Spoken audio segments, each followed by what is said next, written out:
આગળ વાત કરીએ તો વડાપ્રધાન નરેન્દ્ર મોદી આજે ભીલવાડાના આસિંદની મુલાકાતે છે। તેઓ આજે ગુર્જર સમુદાયના વડા ભગવાન શ્રી દેવનારાયણજીના 1111માં અવતાર ઉત્સવમાં મુખ્ય અતિથિ છે। માલસેરી ડુંગરી ખાતે આયોજિત કાર્યક્રમમાં પીએમ મોદી સૌ પ્રથમ ભગવાન શ્રી દેવનારાયણજી મંદિરમાં પૂજા કરી અને મંદિરમાં પૂજા કર્યા બાદ વડાપ્રધાન जनसभाને સંબોધિત કરવાના છે। रख रहा है और जानते हैं इसके पीछे सबसे बड़ी प्रेरणा, सबसे बड़ी शक्ति क्या है?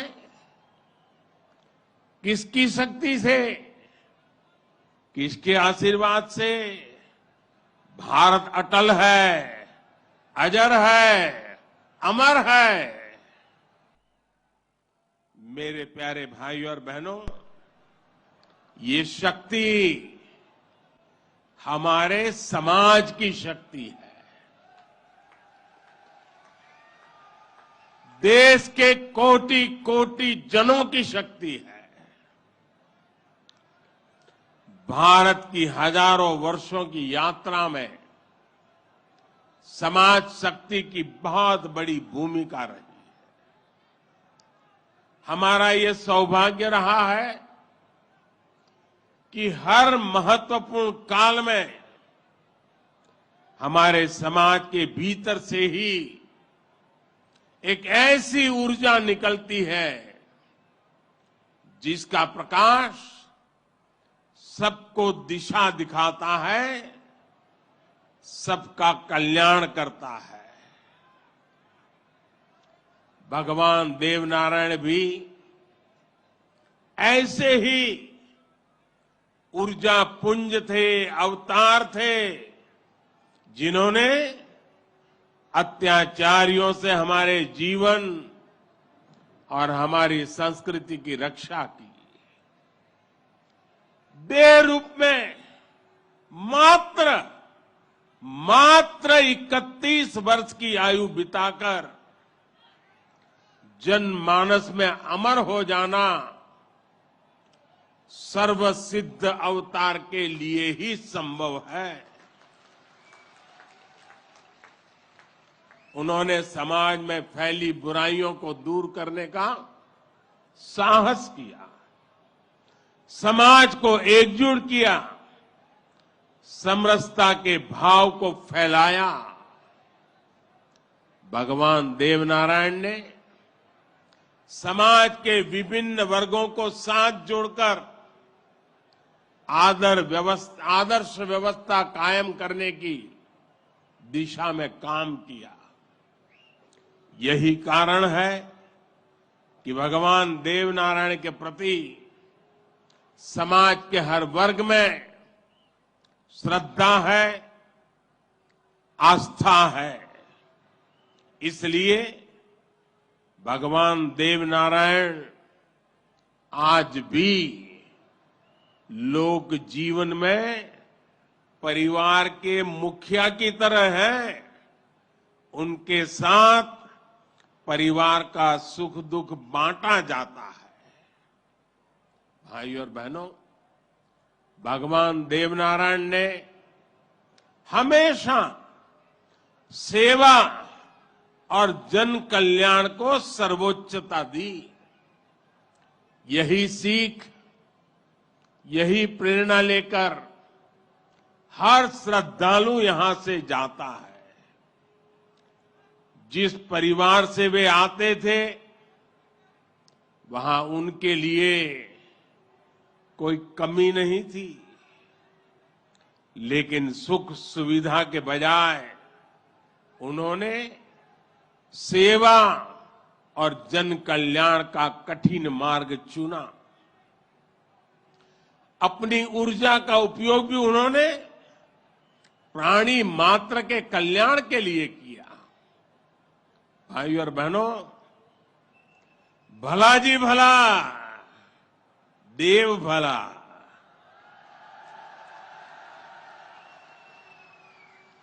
भला जी भला, देव भला।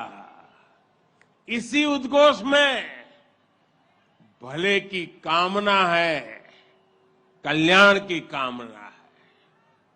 भगवान देवनारायण ने जो रास्ता दिखाया है वो सबके साथ से सबके विकास का है। आज देश इसी रास्ते पर चल रहा है। बीते 8-9 वर्षों से देश समाज के हर उस वर्ग को सशक्त करने का प्रयास कर रहा है जो उपेक्षित रहा है, वंचित रहा है। वंचितों को वरीयता, इस मंत्र को लेकर के हम चल रहे हैं। आप याद करिए, राशन मिलेगा या नहीं, कितना मिलेगा, ये गरीब की कितनी बड़ी चिंता होती थी। आज हर लाभार्थी को पूरा राशन मिल रहा है, मुफ्त मिल रहा है। अस्पताल में इलाज की चिंता को भी हमने आयुष्मान भारत योजना से दूर कर दिया है।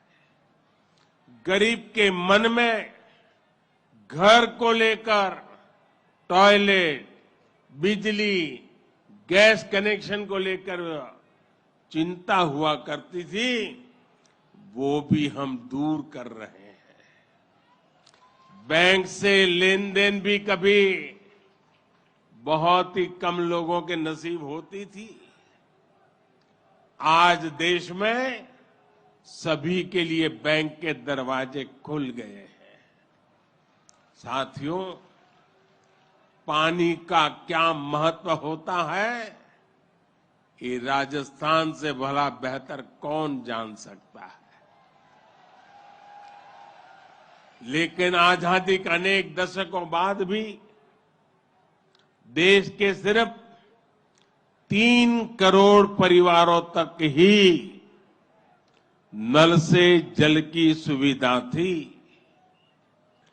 16 करोड़ से ज्यादा ग्रामीण परिवारों को पानी के लिए संघर्ष करना पड़ता था।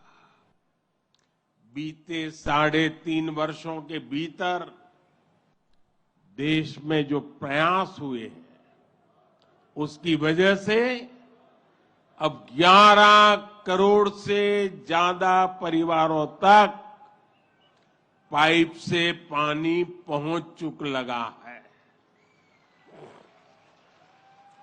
देश में किसानों के खेत तक पानी पहुंचाने के लिए भी बहुत व्यापक काम देश में हो रहा है। सिंचाई की पारंपरिक योजनाओं का विस्तार हो या फिर नई तकनीक के सिंचाई, किसान को आज हर संभव मदद दी जा रही है।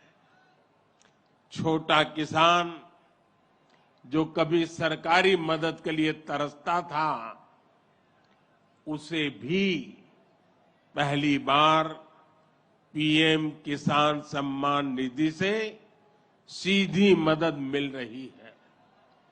यहां राजस्थान में भी किसानों को पीएम किसान सम्मान निधि के तहत 15,000 करोड़ रुपए से अधिक सीधे उनके बैंक खातों में भेजे गए हैं।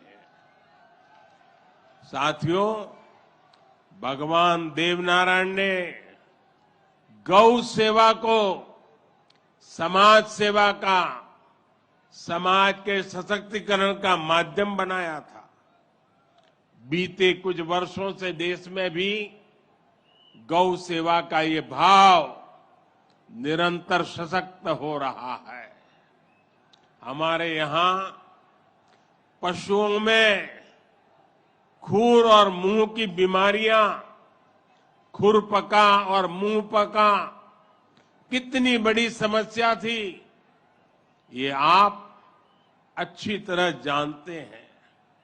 इससे हमारी गायों को, हमारे पशुधन को मुक्ति मिले, इसलिए देश में करोड़ों पशुओं के मुफ्त टीकाकरण का बहुत बड़ा अभियान चल रहा है।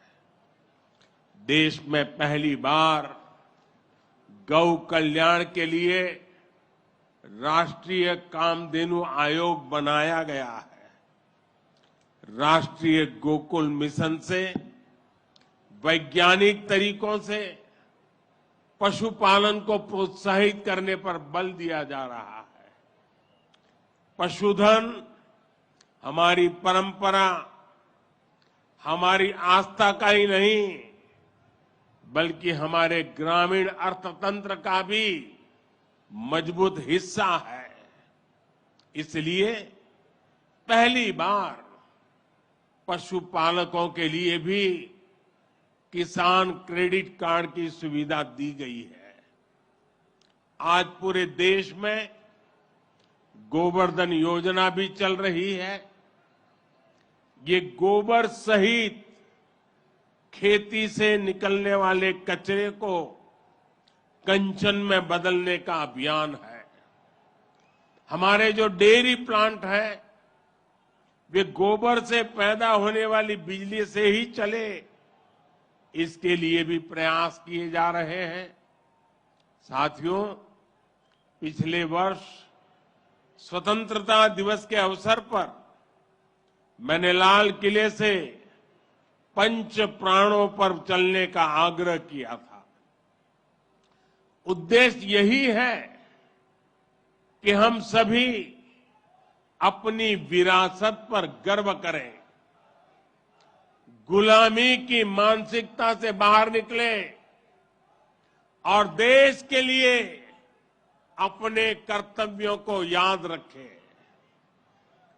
अपने मनुष्यों के दिखाए रास्तों पर चलना और हमारे बलिदानियों, हमारे शूरवीरों के शौर्य को याद रखना भी इसी संकल्प का हिस्सा है। राजस्थान तो धरोहरों की धरती है। यहां सृजन है, उत्साह और उत्सव भी है।